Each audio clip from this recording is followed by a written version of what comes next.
शिवाय गुरवे नमः।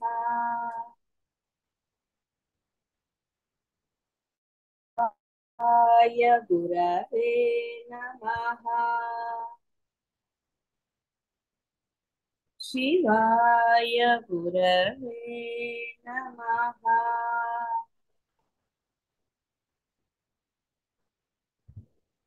शिवाय गुरवे नमः। शिवाय गुरवे नमः। शिवाय गुरवे नमः। शिवाय गुरवे नमः। शिवाय गुरवे नमः। शिवाय गुरवे नमः। शिवाय गुरवे नमः।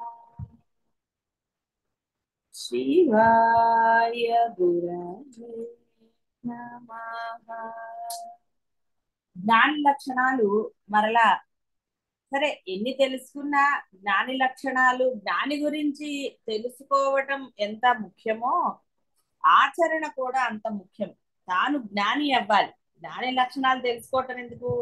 జ్ఞాని గొప్పవాడు అని భావించడానికి కాదు. ఆ గొప్పతనము అతనికి ఎలా వచ్చిందో ఆ ఆచరణ పెట్టటము అసలైనది. అంటే జ్ఞాని లక్షణాలు చెప్పటంలోని ముఖ్య సూక్ష్మము ఉద్దేశ్యం కూడా అదే. శంకరులు కూడా ఎందుకు చెప్పారు అంటే, ఇంతటి గొప్పవాడురా, నీకు కూడా ఆ అవకాశం పరమాత్మ ఇచ్చాడు కాబట్టి నీవు కూడా ఆ విధంగా జ్ఞానివిగా అని చెప్పడానికి. కాబట్టి ఇక్కడ ముందు మెయిన్ గా ఈ అనుకోవటాలు అంటే జీవలక్షణమైన అనుకోవటం. అనుకోవటమే నేను. నేను ఉన్నదే అనుకుంటుంది. నేను లేనప్పుడు అనుకోవటం లేదు. ఈ నేనుతో అనుకోవటం అనుకోకపోవటం అనేది అందరికీ అనుభవమే. ఎన్నో సందర్భాలలో ఎన్నో విషయాలలో మీరు నేను లేకుండా ప్రవర్తించారు, నేనుతో ప్రవర్తించారు. అందులో పెద్ద సందేహమే లేదు. ఇవన్నీ కూడా జీవితంలో ఎన్నో అనుభవాలు. కాబట్టి ఇది పెద్ద కష్టమైనది ఏం కాదు. ఎందుకంటే ఆల్రెడీ ఇది మీకు అభ్యాసం ఉన్నదే. దానిని ఇప్పుడు అప్పుడు కొన్ని విషయాల పట్ల కొన్ని సందర్భాలలో ఆ విధంగా చేశారు కాబట్టి ఇక్కడ ఇప్పుడు అన్ని విషయాల పట్ల అదే విధంగా ఉండమని చెప్తున్నారు.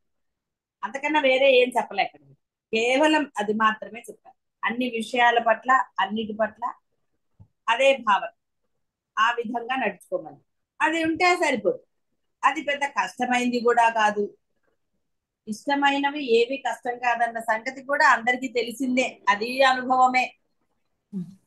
ఇక్కడ అద్వైతం యొక్క అసలు ఎలా ఉంటుందంటే అన్ని మీకు అనుభవమైనవే. మీరు కొత్తగా ఏదో చేయవలసిన ఔపోసన పట్టవలసిన అవసరం ఏం లేదు. అదేదో అన్నప్రాసం రోజు ఆవకాయ అన్నట్టుగా ప్రయత్నించవలసిన ఆవశ్యకత ఏమీ లేదు. ఎందుకంటే ఏదో రమణ మహర్షో లేక పెరియవారు అయితే వారు 9 ఏళ్లకే చిన్న పిల్లలుగా ఉన్నప్పుడే, అంటే జీవితంలో పెద్ద అనుభవాలు లేనప్పుడే వాళ్ళు ఈ అద్వైతంలోకి వచ్చారు కాబట్టి వాళ్ళు కొంత సాధన చేయవలసిన ఆవశ్యకత ఉండేది. సో తపస్సు చేశారు, పొందేశారు. ఇప్పుడు మీకు అన్ని అనుభవాలు ఉన్నాయి. ఏది మీకు కొత్తది ఏం కాదు. కేవలం మీ ఇష్టంతోటే పని. అక్కడ మీరు ఇష్టపడ్డారా, అది అది ఏం అంటారు కదా, అరచేతిలో ఉసిరికాయ ఉంటే ఆరోగ్యం మీ చెంతనే అన్నట్టుగా తప్పకుండా మీకు అది సిద్ధిస్తుంది. అది చాలు. కాబట్టి ఇక్కడ కేవలము మీ యొక్క ఆ దృఢ నిశ్చయంతో పని తప్ప అన్యం లేదు. ఎట్టి ఆశ లేనివాడు, స్వచ్ఛమైన వాడు, సమయస్ఫూర్తి కలవాడు, అనాసక్తుడు, వ్యధ లేనివాడు, ఏ పని చెయ్యాలన్నా ఆరాటం లేనివాడు. అంటే అమ్మో ఇది చేసేయాలి అది చేయకూడదు అలాంటివి ఆ ఆలోచన లేనివాడు. కాబట్టి ఇలాంటి వాళ్ళందరూ ఇవన్నీ కూడా జ్ఞాని లక్షణాలు అని చెప్పారు. ఎవరి వలన లోకం ఉద్వేగం పొందదో, ఎవరు లోకం వలన ఉద్వేగం అంటే కలవరం పొందరో, ఇలాంటివన్నీ ఈర్ష్య, భయము, ఆందోళన. సో ఇవన్నీ ఉన్నవాడు నాకు ప్రియుడు అంటే అర్థం ఏమిటి? ఇష్టమైన వాడు అంటే ఏంటి? మీ లక్షణాలు అవతల వాళ్ళల్లో ఉన్నప్పుడు వాళ్ళంటే మీకు ఇష్టం ఏర్పడుతుంది. కాబట్టి పరమాత్మ అదే చెప్తున్నాడు. ఎవరో వాళ్ళే నాకు ఇష్టలు అన్నారు అంటే నేను వాడు సమానమని ఆయన చెప్పకనే చెప్తున్నారు. బట్ ఇంకా అంతకన్నా వేరేగా పాపం ఆయన మటుకు ఎంత కష్టపడి చెప్తాడు. సుఖ దుఃఖాల్లో సమంగానే ఉంటాడు, తనకు తానుగా నిశ్చింతగా ఉంటాడు. ఎన్నో ఉంటాయి బాహ్య వ్యవహారంలో 1,00,000 ఉంటాయి. ఇప్పుడు ఆఫీసుల్లో పనిచేసే వాళ్ళు కానివ్వండి, ఎవరింటికన్నా వెళ్ళినప్పుడు, వేరే ఫంక్షన్లకు వెళ్ళినప్పుడు అయినా సరే తనకు తాను నిశ్చింతగానే ఉంటాడు వాడు. ఎందుకంటే అది తనది కాదు కాబట్టి వాడు అక్కడ ఏది జరుగుతున్నా ఎలా ఉన్నా ఏమి పెద్ద టెన్షన్ వాడు ఒత్తిగా ఏదో అయ్యో అది ఇది అని అనుకుంటాడు, కానీ హాయిగానే ఉంటాడు. వాడిలో ఏమి ఉద్వేగం గాని కలవరం గాని ఇంకోటి గాని జరగదు. అదే విధంగా కేవలము వేరేది అన్న భావన లేకుండా తన విషయాలు అంటే తన పిల్లలు, తన బంధువులు, ఇలా నా అన్న దాంట్లో కూడా ఇది వేరు కాబట్టి అలా ఉన్నావు కదరా, ఇప్పుడు నీ విషయాల్లో కూడా అలా ఉండు అని చెప్పారు. అంతే, అదే పెద్ద కష్టమైంది కాదు. ఒక దగ్గర ఉన్నప్పుడు ఇంకో దగ్గర ఉండడానికి ఏముంది? అది కష్టము అనుకున్న కష్టం, కానీ అబ్బయ్య దానికి ఏముందండి అన్న వాళ్ళకి ఏ కష్టం. కాబట్టి సుఖ దుఃఖాల్లో సమంగా ఉంటాడు, నిశ్చితంగా ఉంటాడు. మట్టి, ధాన్యము, బంగారముల పట్ల సముడు అంటే అది అక్కడ ఇది దాచుకోవాలి, ఇది వేస్ట్ అలాంటి భావన ఏం లేదు. బంగారం ఉంది, సరే, లేదు అప్పుడు సరేనే.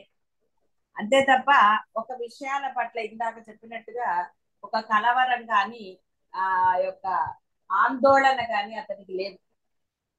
దేని పట్ల కూడా లేదు, అవన్నీ కూడా సమానమే. ప్రియ అప్రియాల పట్ల సమభావం కలవాడు, వివేకవంతుడు. తన యొక్క నిందాస్తుతుల పట్ల సముడు అంటే తన్ని తిట్టినప్పుడు కూడా ఇది రావాలి అందరికి. అది వచ్చింది అనుకోండి గొడవే లేదు, లేదా అది వాడి సంస్కారము. ఇక నిన్న చెప్పుకున్నట్టుగా మీ గురించి అపనిందలు వేసినా ఏది చేసినా అయితే మీరు అనుకోవచ్చు ఎలాగండి అని. మరి మీరు గురువుని పట్టుకుని ఏం లాభం? గురువుకి ఎన్ని నిందలు మీరు వేయలేదు? బోర్డు మంది వేశారు నిందలు, భయంకరమైన నిందలు వేసిన వాళ్ళు కూడా ఉన్నారు. ఏం పర్వాలేదు, వేసుకొని ఇవ్వరాదండి, ఎంత ఆనందించండి. అలా కూడా ఉంటుందా అని. అప్పుడు అంటే ఎప్పుడైతే దానిని అది ఆందోళనగా మీరు స్వీకరిస్తారో చింత మొదలు, దాన్ని ఎంజాయ్ చేశారనుకోండి అప్పుడు ఏం అనిపించదు. కాబట్టి ఇక్కడ తన యొక్క నిందాస్తుల పట్ల, నిందా స్తుతి రెండు పొగిడారు కదా అని వాళ్ళని చంకలో పెట్టుకోలేదు, తిట్టాడు కదా అని వాళ్ళని ఎళ్ళగొట్టలేదు. ఎవరిని ఎవరు ఎళ్ళగొట్టరు, గురువులు ఎప్పుడూ వెళ్ళగొట్టరు. వాళ్ళంతటా వాళ్ళు వెళ్తారు కాబట్టి వాళ్ళకి ఇది కావాలి కాబట్టి వాళ్ళకి కొంత పరిధి విధిస్తారు, కొన్ని అంటారు. అంతే తప్ప వేరే వారి పట్ల ద్వేషము, ఈర్ష అలాంటివి ఉంది కాదు. వారిలో పరివర్తన కోసం కొంత కఠినంగా వ్యవహరించవలసి వస్తుంది. మాన అవమానాల్లో ఒకే రీతిగా శత్రు పక్షాల పట్ల నిష్పక్షపాతుడు, సర్వకర్మలు వదిలినవాడు, వాడే గుణాతీతుడు. మరి గుణాలుంటే ఇంకా వాడేం గుణాతీతుడు? కాబట్టి పొగడ్త జరిగిందని ఇప్పుడేగా చెప్పుకుంది. వాళ్ళని ఒక రకంగా తిట్టిన వాళ్ళని ఇంకో రకంగా చూడడు, రెండు ఒకటే. అయితే దేనికైనా ఒక ఒక ఏమనాలి, ఒక స్థాయి ఉంటుంది. ఆ స్థాయిని మించినప్పుడు గురువులు కూడా కొంత కఠినంగా వ్యవహరిస్తారు. అప్పటి వరకు చూసి చూడనట్టే ఊరుకుంటారు. ఎందుకంటే ఇది అద్వైతం, ఇదేమి లౌకికానికి సంబంధించింది కాదు, లేకపోతే గురువు మీ నుంచి ఆశించేది కాదు. మీ సేవలు కానివ్వండి, మీ యొక్క ఏవి ఆశించేది కాదు. కాబట్టి ఇది అద్వైతం. అద్వైతంలో ఉన్నది ఒకటే అన్నప్పుడు ఇంకా ఆశించడానికి వేరే ఏమున్నది? కావున కొంత కాఠిన్యత తప్పదు. అది గ్రహించిన వాడు తనలో పరివర్తన తెచ్చుకుంటాడు, మారతాడు. లేదనుకోండి అలాగే ఉంటారు. అలా ఉన్నందువలన గురువుకు వచ్చిన నష్టం లేదు, శిష్యుడే తన జీవితాన్ని వ్యర్థం చేసుకున్నట్టుగా అవుతుంది. ఆ పరివర్తన రావాలి.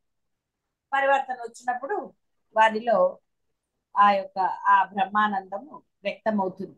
అప్పుడు ఏ భావం లేకుండా భావాలకు అతీతంగా ఉంటారు. కాబట్టి జీవన్ముక్తుడు అంటే సర్వవిధ అవిద్య కామకర్మల బంధం నుండి ముక్తుడైన వాడు, సర్వభూతాల యొక్క ఆత్మ అయినట్టి బ్రహ్మ రూపంగా ఉండేవాడు, సుఖ దుఃఖాది ద్వంద్వాలకు అతీతుడు.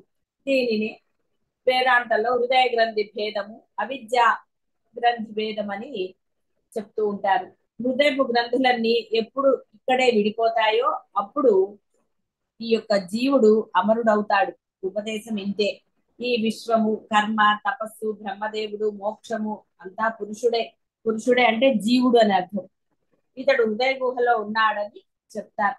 ఎవరు తెలుసుకుంటారో అంటే కేవలం చెప్పిన దానిని ఆచరణలో పెట్టుకుని, అంటే ఆత్మ, జీవుడు, అతడు ఆ యొక్క అసలైన జ్ఞానాన్ని పొందుతాడు. అంటే కేవలం తెలుసుకున్నవాడు కాదు. ఇక్కడ కేవలం ఒక దాంట్లో చెప్పినప్పుడు అలా అంటారు, తెలుసుకున్నవాడు అని. ఆచరణలో దాన్ని సుసాధ్యం చేసుకున్నవాడు అంటే ఆచరణలో దాన్ని పెట్టినవాడు, స్థిరంగా పెట్టినవాడు. అంతేగాని ఇవాళ పెట్టి లేదా ఇప్పుడు పెట్టి తర్వాత మానేసేవాడు కాదు. ఆచరణలో పెట్టినవాడు. సర్వకాల సర్వ అవస్థల యందు కూడా ఎవరైతే అలా పెడతారో వాడు, అంతే తప్ప మామూలు వాళ్ళు కాదు. ఇక్కడ అది గ్రహించాలి. ఆత్మ పరమాత్మల ఏకత్వాన్ని దర్శించినప్పుడు హృదయ గ్రంథి విచ్ఛిన్నమైపోతుంది, సర్వ సంశయాలు తొలగిపోతాయి, కర్మలు నాశనమైపోతాయి. సరే, ఇదంతా కూడా చాలా సార్లు విన్నదే, ఇవాళ ఏం కొత్తది కాదు ఇది. కాబట్టి ఇక్కడ ఎవరైతే ఆత్మ అనాత్మల ఏకత్వం అంటే అర్థము ఆచరణ పెట్టినప్పుడు సర్వము ఆత్మే, చేసేది చేయించేది చెయ్యబడేది కూడా అదే అని తెలుసుకున్న వాడికి ఈ యొక్క కర్మలు అనేవి ఉండవు. కాబట్టి భయము, ఆందోళన ఏవి ఉండవు. అప్పుడు ఆ అహంకారం కూడా ఉండదు. నేను అన్న అభిమానం కానీ, నా వాళ్ళని కానీ, ఇందా చెప్పుకున్న పైనవన్నీ నిందాస్తుతులు ఏదైనా సరే అతనిని బాధించదు, ఏది పెట్టదు. అంతా సమంగా ఉంటాడు. సమత్వము అని కృష్ణ పరమాత్మ చెప్పిన దానిని అతను ఆచరణలో పెడతాడు. ఆ ఆచరణ అనేది సర్వకాలంలో కూడా ఉంటుంది. అదే అసలైనది, అది ఆచరణలో పెట్టాలి. కాబట్టి జ్ఞాని లక్షణాలు కేవలం తెలుసుకోవటం కాకుండా ఆ లక్షణాలు తనలో ఉన్నాయా లేదా, తాను ఆచరణలో పెడుతున్నాడా లేదా అనేది చాలా అత్యంత ఆవశ్యకమైన విషయం. ఎక్కడైనా అంతే. ఉపదేశం అద్వైతంలో ముఖ్యంగా, బాహ్య ప్రపంచంలో నువ్వు ఆచరణ పెట్టినా పెట్టకపోయినా దానివల్ల, ఎందుకంటే బాహ్యం అనేది ఎప్పుడు నశించేది. అది కాకుండా నీవు అద్వైతంలో అంటే ఆత్మ అనాత్మ అనే దానిలో కనుక ఉన్నప్పుడు ఆచరణే అసలైనది. ఆచరణ లేని ఉపదేశాలు వ్యర్థం. వాటి ముందు ఆ నేను అన్న భావం పూర్తిగా సమసిపోవాలి. అందుకే మీ ఉద్ధరణ అనేది ఎంతలో ఉన్నది, నేనేమన్నా సాధించానా లేదా అన్న ఆ ఆలోచన కూడా దోషమే. అంటే నేను అనేది ఉన్నది కాబట్టే నేను ఏ స్థాయిలో ఉన్నాను అనే ప్రశ్న మీకు వస్తుంది.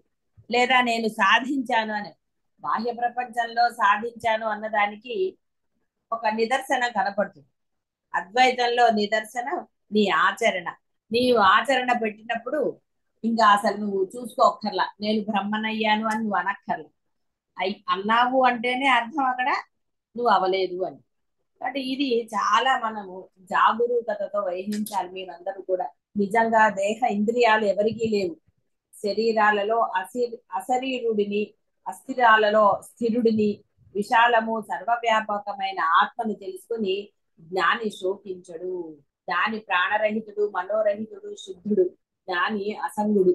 కాబట్టి ఇక్కడ ఈ వ్యవహారం అంతా ఇది ఉంది అంటే, నువ్వు వ్యవహారం ఉంది అన్నప్పుడు అది ఉంది, నీలో భేదభావాలు కలుగుతాయి. ఇవన్నీ జీవ లక్షణాలే. ఉంది అన్నప్పుడే బాధ. అసలు అక్కడ వ్యవహారమే.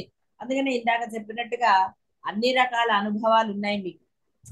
అంటే అసంగంగా ఉన్న సందర్భాలు ఉన్నాయి, నాది అంటే నేను అన్న అభిమానంతో ఉన్న సందర్భాలు ఉన్నాయి. అంటే ఇక్కడ ఎక్కడ మీరు ఆ వ్యవహారం చేశారో ఆ వ్యవహారంగా ఉంటే సరిపోతుంది. ఇక్కడ వేరేగా మీరు చేయవలసింది ఏమీ లేదు. ఆ అసంగత్వాన్ని సర్వ విషయాల్లో, సర్వ సందర్భాల్లో, అంటే దైనందిన జీవితంలో మీరు ఆచరణ పెడితే అభ్యాసైన కూసు విద్య అన్నారు. నువ్వు ప్రాక్టీస్ చేస్తే అది నీకు చాలా సులభం అయిపోతుందని చెప్పారు. బట్ నువ్వు అభ్యాసం చెయ్యి, వదలకుండా చెయ్యి. అప్పుడు అందులో నువ్వు నిష్ణానుతుడివి, అంటే అందులో పర్ఫెక్షన్ వస్తుంది నీకు. అదే అసలైనది, అదే అద్వైతం. కాబట్టి ఆ యొక్క నేను లేనితనాన్ని అభ్యాసం చేయాలి. దేహేంద్రియ సంఘాతం అనేది అవిద్యా కల్పితమైన నామరూపముల వికారమే. సరే, ఇది ఎప్పటి నుంచో చెప్తూనే అన్నారు, నామరూపముల వికారం. అందుకే నామము మారిపోతూ ఉంటుంది, రూపము మారిపోతుంది. నామము ఒకటే ఉంది, ఆ పెట్టిన పేరు ఒకటి, పిలిచేది ఒకటి, ఆ తర్వాత మారేది ఎన్నో రకాలు. ఒకటే నామం ఎక్కడుంది? ఇప్పుడు నాన్న, బాబాయ్, అమ్మ అవన్నీ కూడా నామాలే. అవి మారిపోతాయి, నీకు పెట్టిన పేరు మారుతుంది. ఏది కూడా శాశ్వతంగా లేదు. నీ దేహం కూడా అలాగా లేదు, పుట్టినప్పుడు ఎలా ఉంది, తర్వాత తర్వాత ఇలా రకరకాలు. అంటే ఏదైనా కూడా పరిణామం చెందేదన్నీ కూడా నశించేవే. కాబట్టి నశించే ఆ వికారం, అందుకే దాన్ని వికారం అన్నారు. ఆ వికారాల పట్ల దేనికి నీకు సంగము? అందుకే జీవించి ఉండగానే తత్వజ్ఞానికి అశరీరత్వం స్వాభావికం. కాబట్టి అది తెలుసుకున్నవాడు, ఆచరణ పెట్టినవాడు ఈ యొక్క దేహ వికారాలన్నీ అవన్నీ జరుగుతూ ఉంటాయి. దాని పట్ల ఎలాంటి వ్యామోహం కానీ అసలు ఏది ఉండదు. దాని పట్ల అతనికి ప్రత్యేకమైన భావన ఏది లేదు. అంటే అనుకోవటం అనేది లేదు. ఇక్కడ చెప్పేది కూడా అదే, అనుకోవటం అనేది ఉండరాదు. ఏ విషయమైనా సరే, అది ఈ విషయమా ఆ విషయమా కాదు, ఏ విషయంలో కూడా అనుకోవటం అనేది ఉండరాదు. శరీరము అశరీరముక్తి అని విభాగం ఉండరాదు. అంటే నేను అన్న భావన ఉండరాదు, నేను దానిని అన్న భావం కూడా ఉండరాదు. రెండు లేవు, అక్కడ ఉన్నది ఒకటే. కాబట్టి ఇక్కడ దీని యందు ఆ యొక్క అంటే అది మరిచిపోరాదు అని ఎప్పుడు కూడా అది గుర్తు పెట్టుకుని ఉండాలి. ఆచరణ గుర్తున్నవాడే ఆచరణ పెడతాడు. అందుకే వివేక చూడమణిలో అక్కడ అహం బ్రహ్మాస్మి అనే నామస్మరణ చేయమన్నాడు. మంత్రంగా జపించున్నాడు అంటే అర్థం నేను బ్రహ్మ, నేను బ్రహ్మ అంటాం కదా, దానిని ఆచరణ పెట్టమని అర్థం. విముక్తుడు ముక్తుడవుతాడు, బ్రహ్మగానే ఉంటూ బ్రహ్మను పొందుతాడు. వ్యావహారిక దృష్ట్యా సశరీరత్వాన్ని ఒప్పుకుని విదేహముక్తిని చెప్తున్న సందర్భం ఇది. సదా ముక్తుడుగానే ఉంటూ విద్యా ప్రభావం వలన అవిద్యాదుల నుండి విముక్తుడై ముక్తుడవుతాడు. అంటే మళ్ళీ శరీరాన్ని పొందడు అని అభిప్రాయం. అంటే దేహంలో ఉన్నప్పుడైనా, దేహ త్యాగం తర్వాత కూడా అని అర్థం. దేహం ఉన్నప్పుడు కూడా వ్యవహారంలో ఆ దేహంతో వ్యవహారాలు చేస్తున్నా కూడా తాను చేస్తున్నాడు, తనది అన్న ఆ అభేద భావంతోనే ఉంటాడు. ఇవన్నీ కూడా అలా జరుగుతూ ఉంటాయి. నిన్న చెప్పినట్టుగా మెషిన్ ఎలా వర్క్ చేస్తుందో ఈ దేహంతో తన యొక్క అంటే ఇక్కడ విధించబడిన అని కాదు, ఏది జరగబడుతోందో అది అలా చేసుకుంటూ వెళ్ళిపోతాడు. మెషిన్ కి తెలియదు తనకి ఈ ధర్మాలు ఉన్నాయి అవి ఇవి అని ఏం తెలియదు. అది అలా చేసుకుంటూ వెళ్ళిపోతూ ఉంటుంది. అది ఫిక్స్డ్, మనిషి చేసిందే. కాబట్టి అదేమిటి, ఆ స్విచ్ చేయగానే అది ఎలా అసెంబుల్ చేశారో ఆ విధంగా తన పని చేస్తుంది. ఇది కూడా అంతే. అశరీరుడైన వాడు, జీవన్ముక్తుడైన వాడు ఏది ఎలా లభిస్తుందో దాన్ని అలా చేసుకుంటూ వెళ్ళిపోతాడు తప్ప ఇది చెయ్యాలి ఇది చెయ్యకూడదని కానీ ఇంకోటి కానీ ఏ అభిప్రాయాలు ఉండవు. దేని యందు ఏది ఉండదు. అతనికి అభ్రమత్వ రూప పరిచ్ఛేద నిమిత్తంగా కలిగే కోరికలు ఉండవు.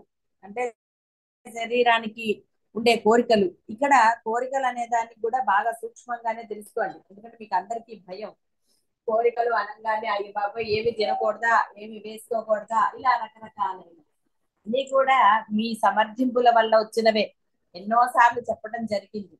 కోరిక అంటే దాని గురించిన తపన, ఆందోళన, పరులను హింసించటం కానీ దాని గురించిన ఏదైనా సరే మనసులో భావన ఉండరాదు, అదే కోరిక. అది లేనప్పుడు నీకు అందుబాటులో ఉన్నది ఎవరిని హింస పెట్టనిది, తాపత్రయము ఆందోళనలు ఏది కలిగించనిది కోరిక అనబడదు. కాబట్టి అంటే ఈ యొక్క జీవ రూపం అని, అబ్రహ్మత్వ రూపము అంటే బ్రహ్మ కానివాడు అని. పరిచ్ఛేద నిమిత్తంగా కలిగే కోరికలు ఉండవు. అందుకని ఇక్కడే బ్రహ్మగా ఉంటూనే బ్రహ్మను పొందుతాడు. శరీర పతనాంతర కాలంలో కాదు. దానికి జీవించి ఉన్నప్పుడు ఒక స్థితి, మరణించిన తర్వాత మరొక స్థితి అని ఉండదు. మరొక దేహాన్ని ధరించడం అని మాత్రమే బ్రహ్మను పొందుతాడు అని మాటకు అర్థం. మరొక అవస్థను పొందేటట్లయితే మోక్షం అనే మాటకు ఆత్మ ఏకత్వం అని సర్వ ఉపనిషత్తులు చెప్పదలిచిన అర్థము వ్యర్థమవుతుంది. మోక్షము కర్మ వలన వచ్చేది అవుతుంది, జ్ఞానం వలన కాదు. కాబట్టి ఏదో కర్మ చేసినంత వల్ల మీరు మోక్షాన్ని పొందటం లేదు, అంటే బ్రహ్మత్వం పొందట్లేదు. ఈ కర్మ చేస్తేనే అని, ఏ కర్మ చేయకుండా ఉండటమే అంటే అర్థం ఏమిటండి? మరి నామస్మరణలు చేస్తున్నాం, అది చేస్తున్నాం, ఇది చేస్తున్నాము అంటే అది కర్తృత్వ భావన లేకుండా చేసినప్పుడే నీవు బ్రహ్మత్వాన్ని పొందుతావు. కర్తృత్వ భావన దేని అందున్నా సరే, నేను బ్రహ్మం కోసం చేస్తున్నాను అన్నా అది ఒక కర్తృత్వ భావనే అవుతుంది. అందుకనే మొదట భావన చేస్తూ అభ్యాసం చేసిన తర్వాత ఆ భావనను కూడా వదిలివేయాలని అని చెప్పటం. ఎప్పుడైనా చూడండి, 1-2 సార్లు చదివిన తర్వాత అప్పుడు బాగా శ్రద్ధగా చదవాలి వాడు. అది కొంత కంఠస్థమైన తర్వాత వాడు చాలా తేలిగ్గా, వాడి హృదయం హాయిగా అనిపిస్తుంది. అప్పుడు వాడు ఎక్కువ దాని మీద ఇది చేయడు, కాన్సన్ట్రేషన్ చేయడు, మామూలుగా చెప్పేస్తాడు, వాడికి వచ్చేస్తుంది. అదే విధంగా ముందు అభ్యాసం చేసేటప్పుడు అంటే ఈ యొక్క ఆచరణ పెట్టేటప్పుడు ఆ తీవ్ర తపన ఉండి తీరాలి. నేను అవ్వాలి, నేను జ్ఞానిగానే ఇది చేయాలి, ఈ దేహం ఉన్నప్పుడే నేను ఈ లక్షణాలతో ఉండాలని కానీ బ్రహ్మత్వం పొందాలన్న ఆ తపన ఉండి తీరాలి. ఆ తపన ఎంత స్థాయిలో, తీవ్ర స్థాయిలో ఉంటే అంత తొందరగా మీరు ఆ బ్రహ్మత్వాన్ని పొందగలుగుతారు. కాబట్టి ఎప్పుడైతే ఆచరణ అనేది మీకు సుసాధ్యం అయిపోయిందో ఆ తర్వాత సులభంగా అనిపిస్తుంది, ఆనందంగా అనిపిస్తుంది. మొదట కొంత కఠినంగా, బాధగా, రకరకాల భావనలతో మీరు ప్రారంభించి ఉండవచ్చు. అయితే ఎప్పుడైతే ఈ అద్వైతాన్ని మీరు ఆ విధంగా ప్రారంభం చేసి తీవ్రమైన తపనతో మొదలు పెడతారో ఆ తర్వాత కాలక్రమేణా అని కూడా అనను, ఎందుకంటే అంతకాలం ఏం పట్టదు. దీన్ని ఒక రోజులోనే మీరు దాన్ని పొందవచ్చు. ఎందుకంటే ఒక రోజులో మీరు లేచిన తర్వాత ఎన్నో ఉంటాయి. ఏదో ఇంట్లో ఉండే వాళ్ళకి అని అంటే ఇంట్లో ఉండే వాళ్ళకి కూడా బుర్ర నానా విధాలుగా పనిచేస్తుంది, రకరకాలుగా ఆలోచిస్తుంది, ఎంతో మందిని తిట్టుకుంటుంది, ఎంతో మందిని, అంటే అందరికీ కూడా ఇది వర్తిస్తుంది. అంటే ఎవరైతే ఆ విధంగా ఆలోచన రహిత స్థితిలో ఉండగలుగుతారో సర్వకాల సర్వ అవస్థల ఎందు వాడికి అచిరకాలము అంటే ఏదో చాలా ఆ కాలము అన్నప్పుడు ఇక్కడ రోజులు కాదు లెక్క పెట్టవలసినది, ఘడియలు లెక్క పెట్టాలి. కాబట్టి అచిరకాలము అంటే ఆ అత్యంత తొందరగా, శీఘ్రముగా అని అర్థం. గంటల్లో కూడా లభించవచ్చు, కేవలం మీ దృఢ నిశ్చయం మీదే ఆధారపడి ఉంటుంది. కాబట్టి మోక్షం అనేది కర్మ వలన వచ్చేది కాదు, మీరేదో చెయ్యటం వల్ల రాదు మోక్షము. ఏది చేయకుండా అంటే కర్తృత్వ భావన లేకుండా ఉన్నప్పుడే వ్యవహారం జరుగుతూనే ఉంటుంది. కానీ అది నేను అన్న భావనతో చేయడు కాబట్టి ఆ భావన కర్తృత్వ భావన, నేను అన్న భావన లేదు కాబట్టి అది కర్మ కానట్టే అవుతుంది. అందుకే దాని కర్మ చేసినా చెయ్యనట్టే అన్నారు. అంటే ఎప్పుడైతే ఆ విధంగా ఉంటారో అదే మోక్షము, అదే జ్ఞానం. వ్యవహారంలో ద్వైత దర్శనం కొనసాగుతూనే ఉంటుంది. అటు ద్వైత దర్శనం అవిద్యా నిమిత్తమైనదని నువ్వు అంటున్నావు కదా, అది దోషం కాదు. ఎందుకంటే దానికి ద్వైత దర్శనం లేనే లేదు. కానీ చూసేవాళ్ళు ఏమనుకుంటారు, ఆహా వీళ్ళు కూడా మామూలు సంసారంలోనే ఉన్నారు, వీళ్ళకి కోరికలు ఉన్నాయి, ఎన్నో చేస్తున్నారు, అది చేస్తున్నారు, ఇది చేస్తున్నారు అని రకరకాలుగా వాడి భావన చేస్తాడు. అంటే చెప్పాం కదా ఎవరి సంస్కారం వాళ్ళది అని. జ్ఞాని లక్షణాలు తెలుసుకున్న తర్వాత అయినా, ఉపదేశం జరిగిన తర్వాత కూడా ఈ యొక్క ద్వంద్వ భావన జ్ఞానులకు గనక ఆపాదిస్తే నష్టపోయేది ఎవడు? అనుకున్న వాడికే నష్టం. జ్ఞాని ద్వైత దృష్టితో ఉన్నాడా, అద్వైత దృష్టితో ఉన్నాడా అనేది నీవు నిర్ణయించలేవు. ఎందుకంటే జ్ఞాని మనసులో నీవు లేవు, నీ మనసులో జ్ఞాని ఉన్నాడు కానీ జ్ఞాని మనసులో నువ్వు దూరి చెప్పలేవు. కాబట్టి అతని యొక్క భావం నీకు అర్థం కావాలి అంటే నీవు కూడా జ్ఞానివే అవ్వాలి. అది కూడా మనకి ఉపదేశాల్లో చాలా సార్లు వచ్చింది, మీ అందరూ విన్నారు. ఒక జ్ఞానికి ఇంకొక జ్ఞాని మాత్రమే అర్థమవుతాడు. మామూలు అజ్ఞానికి జ్ఞాని ఏదో మామూలు వాడుగానే కనిపిస్తాడు. ఇదే కదా బాధలన్నీ కూడా. గురువుని కూడా మీతో సమంగా అనుకుంటారు, మీలాగే భావన చేస్తూ ఉంటారు, అందువల్లనే మీరు పొందలేరు. సమానము అనుకున్నారా, మీరు పొందలేరు. మీరు గురువు ఎప్పటికీ సమానం కాలేరు అన్న మాట దేనికి వాడతారు అంటే దేహం ఉంది కాబట్టి. దేహం లేనప్పుడు దేహం లేని భావనలో సమానం అవుతారు ఆ స్థాయి చేరుకున్నప్పుడు. కానీ దేహంతో ఉన్నప్పుడు సమానం అవలేరు.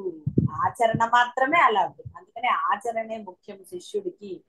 కాబట్టి సాధకుడి నుంచి శిష్యుడు అవ్వాలి, శిష్యుడి నుంచి గురువు అవ్వాలి. అంటే ఆ భావరహితమైన స్థితిలో జరగాలి. కాబట్టి నీలో భావన, నేను గురువు సమానం అన్న భావన నీలో వచ్చినప్పుడు అది ఇంకా నీలో జీవలక్షణం ఉన్నది అనేది స్పష్టంగా నీకు తెలియాలి. ఈ ఉపదేశం కూడా మనం చాలా సార్లు చెప్పుకున్నదే మీ అందరికీ కూడా.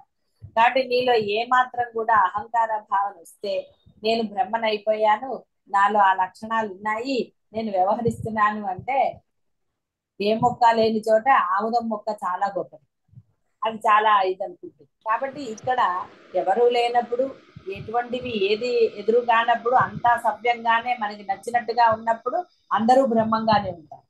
అలా కాదు, నువ్వు అన్నిటిని ఎదుర్కోగలగాలి. ఎలాంటి స్థితిలోనైనా ఆందోళన లేకుండా అలా ఉంటున్నావా, అదే నీకు పరీక్ష.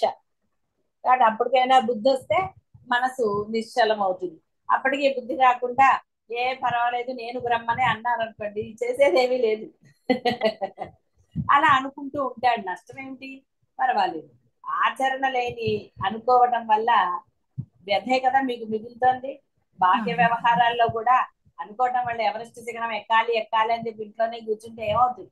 అరుణాచలం వెళ్ళాలి వెళ్ళాలి అంటే ప్రయత్నం చేయాలి. ప్రయత్నం అంటే నీతో జరుగుతుంది. నువ్వు బాహ్య వ్యవహారంలో ఉన్నప్పుడు నీ యొక్క ప్రయత్నం నువ్వు చేయవలసిందే, దానికి తగ్గట్టుగా ఏర్పాట్లు అవి. నీవు జ్ఞానివి అయినప్పుడు అరుణాచలం వెళ్ళాలి అంటే ఆటోమేటిక్ గా ఆయన చేస్తాడు. ఇక్కడ ఈ యొక్క సూక్ష్మాన్ని గ్రహించిన వాడు, ఇక్కడ సూక్ష్మం గ్రహించడానికి ఉన్నదే అసలు సూక్ష్మము. నువ్వు అనుకోవటం మొదలెడితే అది స్థూలమైంది, అనుకోవటం లేనప్పుడు సూక్ష్మమే. ఇక్కడ మళ్ళీ సూక్ష్మం అర్థం కావటం లేదండి అంటే అర్థం ఏమిటి? ఇంకా నువ్వు నేనుతో వ్యవహరిస్తున్నావు. నేను తీసేయండి, ఉన్నది సూక్ష్మమే. మామూలు కళ్ళకి ఈ యొక్క బాహ్యంలో మీకు ఏదన్నా కనపడవు చిన్న చిన్న సూక్ష్మజీవులు. అదే భూతద్దం పెట్టుకోండి, బ్రహ్మాండంగా కనపడటం లేదు అంటే నువ్వు స్థూలాన్ని చూడకపోతే సూక్ష్మం కనపడుతుంది. అంటే నేను లేకపోతే అసలైనది తెలుస్తుంది. నువ్వు నేనుతో ఆలోచించినంత కాలం, నేనుతో వ్యవహరించినంత కాలం వ్యవహారం స్వాభావికం అన్న సంగతి మర్చిపోయి నువ్వు నేనుతో గనక వ్యవహారం చేస్తే, నేను అంటే నిన్న ఇవాళ ఎప్పుడు చెప్పుకున్నదే కర్తృత్వం, నేను నాది నావి అనే అభిమానంతో గనక నీవు వ్యవహారాలు చేసినట్టయితే, ఏ వ్యవహారం జరిగినా అవతలి వాళ్ళ గురించి నీకు గనక రకరకాల అభిప్రాయాలు మారుతూ వస్తూ ఉన్నాయి అంటే ఇవన్నీ కూడా నేనుకి స్వాభావికం, జ్ఞాని స్వాభావికాలు కాదు. దాన్ని కూడా మీకు చెప్పవచ్చు, వాడిలాగా ఎందుకు చెప్తాడు, నీలో ఆ గుణాలు నీకు ఉండకుండా ఉండడానికి చెప్తాడు, అంతేగాని వాడి పట్ల ద్వేషమో వాడి పట్ల ఇంకోటో ఉండి కాదు. ఒకళ్ళ గురించి మంచి చెప్తూ ఉంటే ఆ మంచి నువ్వు కూడా సంపాదించరా అని చెప్పడానికి చెప్తారు. కాబట్టి నీలో ముందు అహంకారం నశించాలి, నేను అన్న అహంకారం నశించాలి, నాది అన్న అహంకారం నశించాలి, నా వాళ్ళు నా పిల్లలు చాలా గొప్పవాళ్ళు అన్న అహంకారం నీలో లేసమాత్రంగా ఉన్నా సరే నీలో అహంకారం ఇహ ఏదో అంటారు కదా, కొండంత అయిపోతుంది. కాబట్టి అహంకారంతో ఉన్నవాడు ఏది చేయలేడు. వాళ్ళు గురువుల దగ్గర కూడా అహంకారంతో ఉంటారు, వస్తారు, సేవలు చేస్తారు అనుకుంటారు వాళ్ళు, కానీ ఆ సేవ కాస్త వేరే అవుతుంది. ఎప్పుడైతే నీ మనసులో ఈ యొక్క నేను భావన, కర్తృత్వ భావన ఏది ఉన్నా సరే వ్యవహారం అంటారు కదా బాహ్యంలో బెడిసి కొడుతుందని, అలా అవుతుంది. కాబట్టి గురువుల సమక్షంలో అయినా కొంత జాగరూకతతో వహించి ఆ యొక్క ఆచరణ మీరు పెడితే కనీసం గురువు మీలో ఉన్న అవలక్షణాలను తొలగిస్తాడు. గురు సమక్షంలోనే మీరు అవలక్షణాలతో ఉంటే మీ మనసులో ఏదో పెట్టుకుని స్వచ్ఛంగా ఉండండి. అంటే గురు సేవ చెయ్యాలి అంటే గురువుకి అది ఇబ్బంది కలిగిస్తోందా లేదా అన్న వ్యవహారం కూడా చూడాలి, అది సేవ. అవి పోతే ఆ నేను భావన నశిస్తే సమూలంగా నశించాలి. గురు సమక్షంలో ముఖ్యంగా సమూలంగా నశించినప్పుడు మాత్రమే ఈ బాహ్య వ్యవహారాల్లో మీరు ఆ తామరాకు మీద నీటి బొట్టు వల్లే వ్యవహరించగలుగుతారు.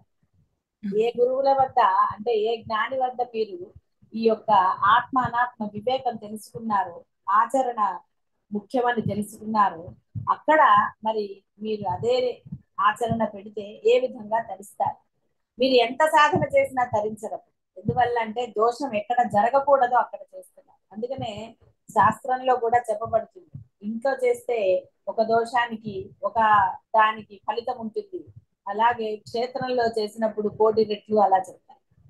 అంటే నువ్వు మామూలుగా నీ ఇంట్లో చేసినప్పుడు నీ ఊర్లో చేసినప్పుడు కొంతే ఇస్తాడు ఆయన.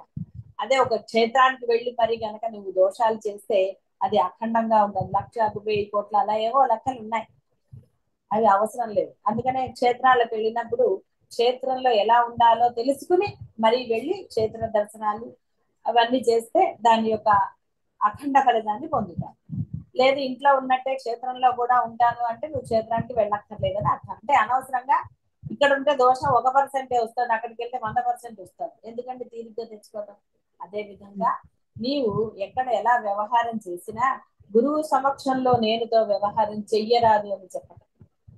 నువ్వు నేనుతో చేశావు అంటే అది పరమ అహంకారం. నీ దోషం ఎంత రెట్టింపు అవుతోంది అనేది నువ్వు గ్రహించాలి. ఇప్పుడు కూడా ఎందుకు చెప్తున్నాను అంటే మీరు దోషాలు పెంచుకోకుండా ఉంటారని చెప్తున్నాను. మీరు ఆ దోషాలను ఎప్పటికీ మీరు నిర్మూలించుకోగలుగుతారు. జీవితం అనేది క్షణభంగురమో నీటి బుడగో ఇన్ని తెలిసినవే. ఎవరి జీవితం ఎప్పుడు ఇదైపోతుందో తెలియదు. గురువు సమక్షంలో అనండి, గురువుతో వ్యవహరించేటప్పుడు అంటే మాట్లాడేటప్పుడు కానివ్వండి, ఏదైనా సరే మీరు చేసేటప్పుడు అత్యంత జాగ్రత్త. తెలియనప్పుడు తెలుసుకుని చెయ్యండి. ఎలా తెలుసుకోవాలంటే ఎవరికి తెలుస్తుందండి అంటే అసలు ఇంకోళ్ళని అడగక్కర్లా. ఎందుకంటే ఇక్కడ ఒకళ్ళు ఒక్కొక్క రకంగా చెప్తారు, వాళ్ళకు అనుకూలంగా చెప్తారు, ఇలా రకరకాలు ఉంటాయి. కాబట్టి భగవంతుడి మీద భారం వేయండి. గురువుని నమ్మారు కదా, ఆ గురువుకే వదిలేయండి. ఏం చేయమంటారు గురుదేవా అని మీ మనసులోనే అనుకోండి. లేదా నిర్భయంగా ఏం చేయమంటారండి అని అడగండి, నష్టమేమి. దోషం తెచ్చుకునే బదులు దోషరహితులుగా ఉండటంలో వివేకం ఉంది కదా. అది ఎందుకు పదే పదే ఇవన్నీ అంటే మీరు దోషరహితులు అవుతే తప్ప ఈ యొక్క సాధన పరిపూర్ణం అవ్వదు. మీలో అహంకారం నశించే తప్ప మీరు జ్ఞానులు అవ్వలేరు. అందువల్ల వాటి గురించి చెప్పడమే. ఉపదేశం ఏముందంటే ఉపదేశం ఇంతే అని ఎప్పుడోనే చెప్పారు, ఎప్పుడోనే అయిపోయాయి. విశుద్ధ వేదాంతం కూడా ఉపసంహారానికి దగ్గరకు వచ్చేసాం, అయిపోయింది. ఏదైనా ఎంత ఎంత ఉంటుందండి ఉపదేశం? ఎన్నిసార్లు చెప్తారండి బుద్ధులు పిల్లలకి? మీరు వీడికి ఇంకా చెప్పినా వేస్ట్ అని వదిలేయట్లేదు. మళ్ళీ ఏదో వాడన్నా మళ్ళీ చాదస్తంగా అలా అన్నా మనసులో ఉంటుంది కదా. ఎక్కడి వరకు ఉంటుంది? ఆచరణలో పెట్టనప్పుడు ఎన్నిసార్లు చెప్తే ఏమిటి, ఎన్ని చెప్తే ఏమిటి? కాబట్టి దీనిని మీరు తిట్టారు అనుకుంటే మీరు బాగుపడలేరు. అయ్యో నేను ఇంకా ఎందుకు చేయటం లేదని ఎవరికి వాడనండి, ఎవడిని వాడు ఉద్ధరించుకోవాల్సిన విషయం అద్వైతం. కాబట్టి అయ్యో ఇంకా నేను ఇలాగే ఉన్నానే, ఎప్పటికి నాలో మార్పు వస్తుంది, ఇంత ఉపదేశాలు వింటున్నాను, నేను ఆచరణ ఎందుకు పెట్టట్లేదు అని ఎవరికి వారు విమర్శ చేసుకోవాలి. కఠినంగా వ్యవహారంలో ఉండాలి, ఇన్ని చేయాలి. చెప్పాను కదా, ఆ ఇష్టం ఉండాలి. కాబట్టి పర్వాలేదు, మీరు ఎలా భావించినా గురువుకి దాంతో బంధం లేదు. నువ్వు అనుకోవటం మానేరా అంటే మళ్ళీ అనుకోవటం మొదలెడితే. కాబట్టి జీవలక్షణాలతో ఉండకండి. కనీసం గురు సమక్షంలో గురువు పట్ల, గురువుతో మాట్లాడేటప్పుడు, వ్యవహారం చేసేటప్పుడు అత్యంత జాగరూకతతో ఉండండి. ఆ జాగరూకత అంటే ఏమిటో కూడా తెలియని పరిస్థితి లాగా అయోమయ స్థితిలో ఉండకండి. ఎందుకంటే అంత అయోమయంలో ఏం కాదు, మీరందరూ బాగా తెలియగల వాళ్ళే, ఎన్నో వ్యవహారాలు చక్కదిద్దిన వాళ్ళే, ఎన్నిట్లో విజయం సాధించిన వాళ్ళే. ఏమంటే ఇక్కడికి వచ్చేసరికి అంటే అర్థం ఏమవుతుందండి? ఇక్కడికి వచ్చేసరికి ఇది కపటత్వం అవ్వలేదు, జ్ఞానం సంపాదించడానికి ఉపయోగించరా అని ఎప్పుడోనే చెప్పాడు శంకర్. వివేక చూడామణిలో కానివ్వండి, అదేంటది మన వశిష్ఠ రామాయణంలో ఆయన కానీ అందరూ చెప్పింది అదే. మరి ఇక్కడ ఎందుకు వాడటం లేదండి? కాబట్టి ఇక్కడ ఆ జాగరూకత అనేది ఉండాలి. కాబట్టి మోక్షము కర్మ వలన రాదు. మీ సేవ చేయడం వల్ల మీకు మోక్షం వచ్చేస్తుందా? ఎలా చేస్తే వస్తుందో తెలుసుకోండి. నేను లేని భావనతో చేస్తే మీకు మోక్షం. కాబట్టి ద్వైత దర్శనం ఆయనకి లేదు వ్యవహారంలో. కాబట్టి మీరు ఇంకా ద్వైత దర్శనం అంటే ద్వైతంగా వ్యవహరిస్తున్నారా లేదో ఎవరికి వాళ్ళకేనండి, ఎవరు చెప్పాలి? మీరు చేసే పనులు మీకే. కాబట్టి ద్వైతం ఉన్నప్పుడు ఇలా. కాబట్టి ఆ దోషరహితమే మిమ్మల్ని ఆ బ్రహ్మత్వం వైపు తీసుకెళ్తుంది. శుభం.